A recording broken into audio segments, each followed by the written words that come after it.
రావులపాలెం ప్రగతి nursing హోంపై దాడి. కలకత్తాలో doctors హత్యోదంతంపై అట్టుడికిన డాక్టర్ల ఆందోళన మరువకుండా డాక్టర్ బిఆర్ అంబేద్కర్ కోనసీమ జిల్లా కొత్తపేట నియోజకవర్గ పరిధిలో మండల కేంద్రమైన రావులపాలెంలో డాక్టర్పై దాడి ఘటన. దాడిలో గాయపడ్డ డాక్టర్ సందీప్ రెడ్డి సిబ్బంది, దాడిలో ధ్వంసమైన ఫర్నిచర్, పోలీసులు రంగప్రవేశం. ఘటనా స్థలాన్ని పరిశీలించిన కొత్తపేట ఇన్ఛార్జ్ డిఎస్పీ గోవిందరావు దాడికి కారణం 2 బైక్ ఢీకొట్టిన ఘటన. ఈ ప్రమాదంలో 2 వర్గాల మధ్య ఏర్పడిన ఘర్షణలో ఒక వర్గం వారు ఇదే హాస్పిటల్లో జాయిన్ అయ్యి చికిత్స పొందుతుండగా మరో వర్గానికి చెందిన చిట్టికెన బాలాజీ తన స్నేహితులు అయిన నిందితులను ఘటనా స్థలానికి రమ్మని సమాచారం అందించడంతో హాస్పిటల్కి చేరుకున్న నిందితులు హాస్పిటల్కి చేరుకోగానే బెడ్ పైన ఉన్న బాధితుడిని తీవ్రంగా కొట్టిన వైనం. పేషెంట్పై దాడికి పాల్పడుతున్న వేళ అడ్డుకున్న హాస్పిటల్ సిబ్బందిపై దాడిని అడ్డుకున్న డాక్టర్ని కొట్టిన వైనం. ఈ దాడిలో తీవ్రంగా గాయపడ్డ హాస్పిటల్లో చికిత్స పొందుతున్న ప్రమాద బాధితుడిని తీవ్రంగా గాయపరచగా హుటాహుటిన రాజమండ్రి హాస్పిటల్కి తరలించిన పోలీసులు. దాడికి పాల్పడిన వ్యక్తులు పి గన్నవరం మండలం గంటి పెదపూడి గ్రామానికి చెందిన కుప్పల సత్యనారాయణ, కుప్పల జయబాబు మరి కొంతమందిగా గుర్తింపు. వీరి దాడిలో hospital doctor Sandeep Reddy, hospital సిబ్బందికి గాయాలు. రావులపాలెం సిఐ జిఎంస్ రత్నప్రసాద్ ఆధ్వర్యంలో కేసు విచారణ జరుగుతుందని డిఎస్పీ వివరణ. దాడికి పాల్పడిన వ్యక్తులపై కఠిన శిక్షలు పడేలా చర్యలు తీసుకుంటామని డాక్టర్స్కి హామీ. అన్ని కోణాల్లో విచారణ అనంతరం ముద్దాయిలను అరెస్టు చేస్తామని, హాస్పిటల్ వద్ద బందోబస్తు పెడతామని హామీ ఇచ్చిన ఇన్ఛార్జ్ డిఎస్పీ. రావులపాలెంలో డాక్టర్లు అందరూ హాస్పిటల్కి చేరుకొని ఆందోళన చేశారు.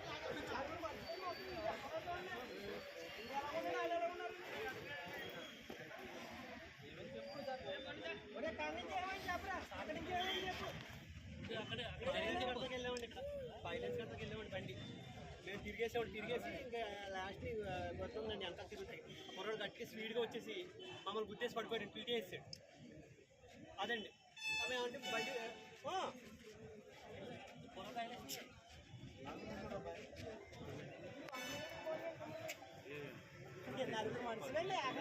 అవుతులేదండి.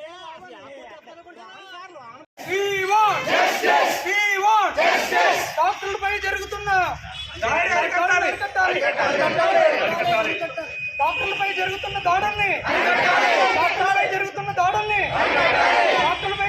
దాడుల్ని కల్పిస్తున్న వెంటనే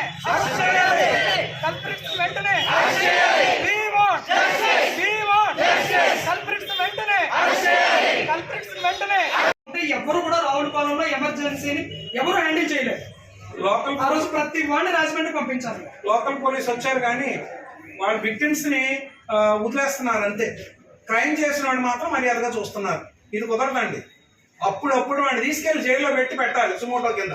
మళ్ళీ ఎప్పుడు కూడా ఎవరు హాస్పిటల్లో చేయరు. వాడు దర్జాగా వాడు పోయాడు, అన్ని పగలగొట్టాడు, బెదిరించాడు, పోయాడు. పోలీసు వారు మేము వెనకాల తిరగాలి కంప్లైంట్. ఇప్పుడు పోలీసులు వచ్చారు కానీ వాళ్ళ మీద అందరిని సర్ది పెట్టి పంపించారు కానీ కల్ప్రిట్ ఎవడైతే పగలగొట్టాడో కొట్టాడో వాడిని బొజ్జగించి పంపించారయ్యా.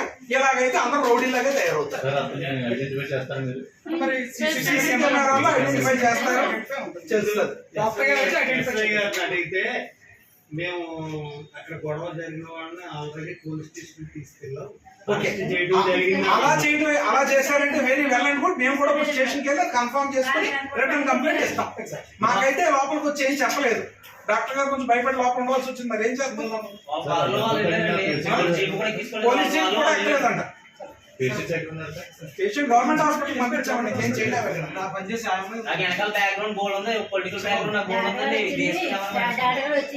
ఎవరు ఎంత గొడవడుతున్నారు, బయటకు కొట్టుకోవచ్చు కదా, ఎవరో గొడవ ఎవరైతే ఇంట్లో కొడక అంటే వచ్చేసి అంతే అడగని అమంతగా ముందు వచ్చేసి గెట్టేసినప్పుడు బాబాయ్ అడగని కొట్టేస్తారు బాబాయ్ అని మేము కంగారుగా భయపడిపోతుంటే ఎట్లా మీకు సంబంధం లేదు లంచ్లో దొరకండి అంటున్నారు అనేసి అని మీకి ఇదే సంబంధం లేదు. మా ఇదంతా నాకు చేసి మరి సంబంధం లేదు పెట్టరా ఎందుకని చేస్తారు దగ్గర అన్నమాట అడగారంటే అంతే వరి మీద లాగిపోయిండే వరి మీద పెట్టుకుంటారు అడగారు. మాకు భయం వేసిందండి బాబు అడగారు. ఏం చేస్తారా బాబాయ్ మాకు భయం వేసిందండి. ఈ మధ్యన మనకి అదర్ స్టేట్స్లో కానీ ఎక్కడైనా జరిగిన దీని మీద చాలా అలర్ట్గా చాలా విజిలెంట్గా ఉంటుంది పోలీసు. అయినప్పటికి కూడా ఈ మధ్యన ఉన్న బందోబస్తులు కానీ వరదల వల్ల దీనివల్ల ఏంటంటే కొంత మ్యాన్ పవర్ తగ్గడం వల్ల డే బీట్ అనేది ఇది 2 బీట్ నుండి 1 బీటే తిరిగింది ఇవాళ. అయినప్పటికీ సీఏ గారు ఎస్ఐ కూడా అందరూ కూడా రోడ్డు మీదే ఉన్నారు వేరే దీని మీద.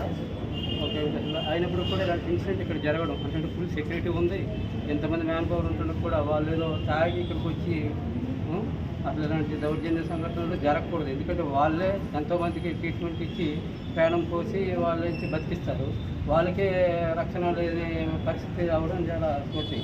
ఇక్కడ జరగకూడదు.